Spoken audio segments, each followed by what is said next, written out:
vos fala é o professor Abraão Nascimento, professor da disciplina de História. Estarei ministrando para vocês o conteúdo referente ao primeiro bimestre para os alunos do 8º ano do ensino fundamental. O nosso conteúdo trata-se sobre a Revolução Inglesa.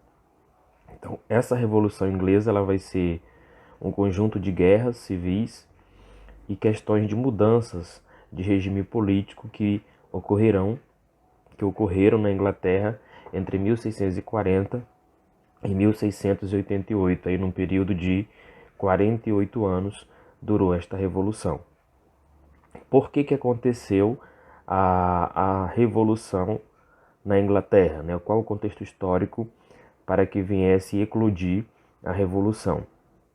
Primeiro que naquele período a Inglaterra era governada por monarquias, principalmente pelas dinastias, e antes da revolução acontecer estava no poder lá a dinastia Tudor, sob o comando do rei Henrique VIII e sua filha Elizabeth I, e eles vão inserir algumas medidas na Inglaterra, como por exemplo a implantação do anglicanismo como religião oficial da Inglaterra.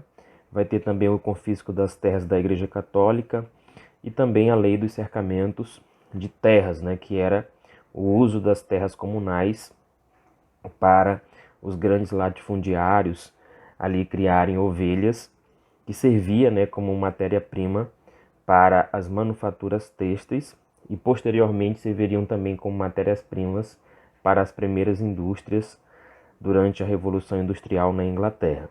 Então todas essas medidas que foram tomadas pelo rei Henrique VIII irão favorecer a classe social chamada burguesia, né, que vai entrar ali numa ascensão econômica, vai começar ali um processo de enriquecimento e também vai ter um poder muito grande na economia e também começa a ter poder na política inglesa.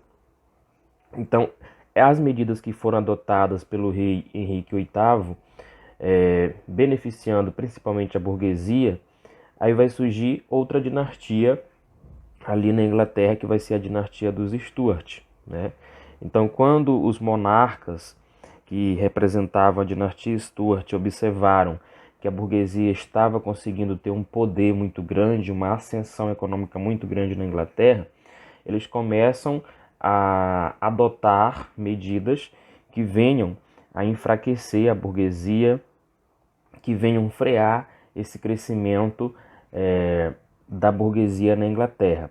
Então nós vamos ter dois monarcas inicialmente pertencentes à dinastia dos Stuart, que vai ser Jaime I e Carlos I. O governo de Jaime I vai de 1603 a 1625.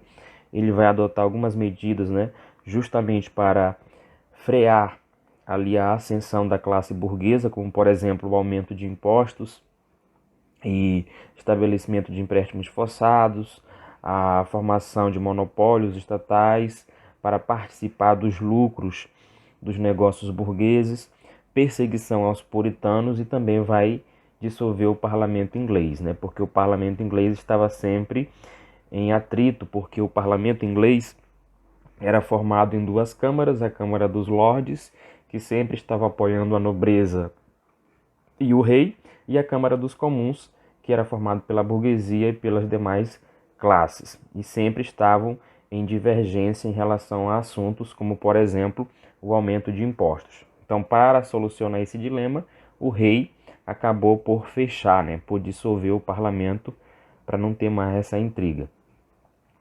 Carlos I vai assumir, né, que era filho de Jaime I, vai assumir a Inglaterra de 1625 a 1640, vai seguir a linha de governo do seu pai, vai aumentar os impostos, vai fechar o parlamento e tem outro fator que é importantíssimo para que viesse a ocorrer a revolução, que vai ser o conflito com a Escócia, né? Ele vai guerrear contra a Escócia e para guerrear ele precisava de suprimentos, precisava de armas, de armamentos, então ele precisaria de dinheiro, de investimento.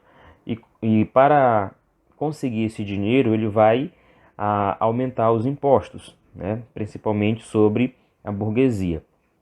Só que esse aumento de impostos vai gerar um descontentamento na classe burguesa, que vai se aliar aos puritanos, que era uma ala mais radical lá da sociedade inglesa, e eles vão se organizar para enfrentar o exército do rei Carlos I e tirar ele do poder. Isso, eles vão se organizar, né, sob a liderança de um homem chamado Oliver Cromwell, que era um puritano, pertencente ao parlamento inglês, e a burguesia vai se aliar a ele. Então ele organiza um exército, o exército chamado de Cabeças Redondas, porque os soldados se recusavam a usar as perucas, que eram bem característicos da nobreza inglesa, ficaram conhecidos como Cabeças Redondas. Eles enfrentam então o exército do rei Carlos I. A partir daí vai ter início a chamada Revolução Puritana ou a Guerra Civil Inglesa, né, de 1640 a 1649, ou seja, dura 9 anos aí a Revolução Puritana. O auge dessa Revolução Puritana ou Guerra Civil Inglesa vai ser no ano de 1642, né, quando vai ser convocado ali a pequena burguesia e os camponeses para formar um novo exército, chamado Exército Modelo, né, com destaque então para dois grupos que ajudaram de forma bem clara ali Oliver Cromwell, né, que foram os Diggers e os Levelers. Os Diggers, eles eram conhecidos como escavadores, né, e eles tinham uma linha de defesa, eles defendiam a questão da reforma agrária, né, a questão da distribuição igualitária de terras para os cidadãos ingleses. E os Levelers eram conhecidos como niveladores, e eles tinham também uma linha de defesa que era a questão de igualdade de direitos entre todos os cidadãos. Portanto, esses dois grupos contribuíram de forma significativa para a vitória ali do exército de Oliver Cromwell contra o exército de Carlos I.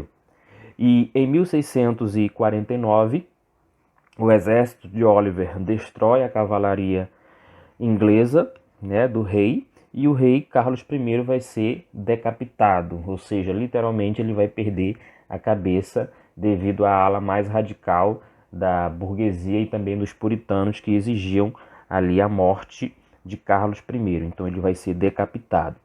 Após esse período, ainda em 1649, vai ter início ali um período republicano na Inglaterra, né, a chamada República de Oliver Cromwell, que vai durar de 1649 até 1658. É o período ali republicano, um período curto de república na Inglaterra.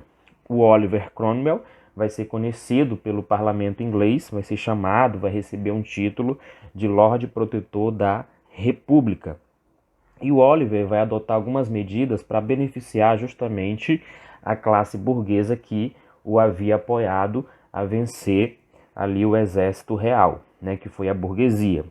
Então, uma medida que vai beneficiar a burguesia vai ser o Atos de Navegação, que deixava bem claro que somente os navios ingleses poderiam transportar os produtos, né, e isso ia fortalecer o mercado interno na Inglaterra, ia contribuir e ajudar a classe burguesa. Só que o Oliver, também temendo ali uma ação do parlamento para tirar ele do poder, vai fazer igual os demais reis. Vai fechar o parlamento, né, vai dissolver o parlamento e vai instituir por um período ali uma ditadura, né? Ele vai se tornar um ditador na Inglaterra. Só que isso não dura muito tempo, ele tenta, depois de alguns anos, a reaproximação com o parlamento, né, tentar apaziguar a situação, só que ele não consegue pôr em vigor essa intenção, esse acordo de apaziguamento, de reconciliação com o parlamento, pois ele vai morrer no ano de 1658. Então, a partir daí, o seu filho, chamado Richard Cromwell, vai assumir o poder num período muito curto, porque ele não tinha a mesma influência que seu pai, não tinha o mesmo prestígio, não tinha a mesma manobra política que Oliver. Então o parlamento inglês, né, decide ali fazer uma manobra arriscada para tirar Richard do poder da Inglaterra, né? E vai então restabelecer a dinastia dos Stuarts, né? Vai ter a restauração da dinastia dos Stuart, porque o parlamento observava que Richard não tinha ali todo um poder, uma manobra política para se sustentar no poder na Inglaterra. Então, vai ser convocado o filho do rei decapitado, né, o filho do rei Carlos I, que vai ser chamado Carlos II, para assumir o trono, e assim vai ter uma restauração da dinastia dos Stuart, tá? E algumas medidas que vão ser adotadas pelo rei Carlos II vai ser a tentativa de restauração do absolutismo, a perseguição religiosa contra os calvinistas, que eram os puritanos ingleses, e também o fechamento do parlamento, né? Então, a manobra não deu muito certo do parlamento, porque o rei Carlos II vai tentar restabelecer o absolutismo, vai perseguir os calvinistas, né, que eram os puritanos ingleses, e também vai fechar o parlamento. Essa tentativa de restauração do absolutismo se deu ali na questão de uma tentativa, né, de aliança com o rei da França chamado Luís XIV, que era o principal representante do absolutismo na Europa, o rei Luís XIV, no qual tem uma frase que ele diz: "O Estado sou eu". Carlos II vai sair do poder e vai assumir o seu irmão, Jaime II, no período aí de 1685 até 1688. É o período em que o irmão de Carlos II vai assumir o poder, chamado de Jaime II. Dura apenas 3 anos o seu governo. Jaime II vai também tentar restaurar o absolutismo na Inglaterra, mas não vai conseguir. E outra ação dele vai se converter ao catolicismo, e essa conversão de Jaime II ao catolicismo vai gerar ali uma preocupação do parlamento inglês, né, temendo que Jaime reivindicasse o apoio da França, uma vez que ele tinha contato com o rei Luís XIV, né, da França. Então, temendo, né, tendo esse receio de acontecer outro movimento armado, outra guerra civil na Inglaterra, o parlamento trata de organizar outra manobra política que evitasse um possível conflito armado. É aí que nós vamos ter a questão da ascensão de Guilherme de Orange ao poder na França, né? Guilherme de Orange torna-se rei da Inglaterra, justamente porque a manobra consistiu da seguinte forma, né? O parlamento inglês vai convocar a filha de Jaime II, que era chamado de Maria II, e que era casada com Guilherme de Orange, para assumirem ali o trono da Inglaterra. E em 1688, Guilherme de Orange vai invadir a Inglaterra com seu exército para tirar Jaime II e apoiar assim o parlamento.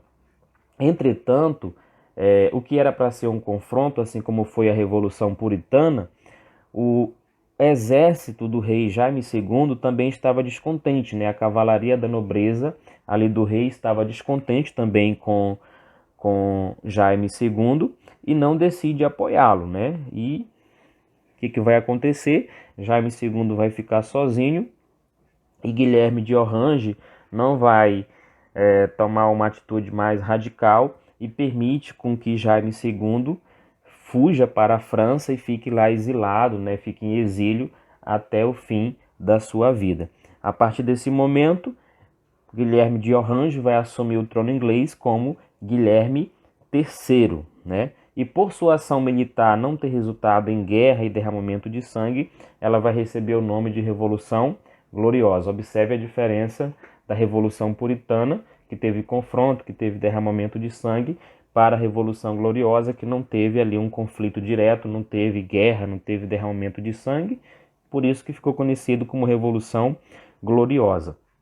E para Guilherme de Orange, né, que seria chamado de Guilherme III, assumir o trono na Inglaterra, ele teria que cumprir, né, se comprometer a cumprir com algumas diretrizes que foram adotadas pelo parlamento inglês, que é justamente a Declaração de Direitos de 1689, a Bill of Rights. O parlamento fez com que Guilherme III se comprometesse a cumprir isso, justamente já se precavendo para que ele não viesse a lutar contra o parlamento, para que ele não viesse a fechar o parlamento como os demais reis fizeram, né?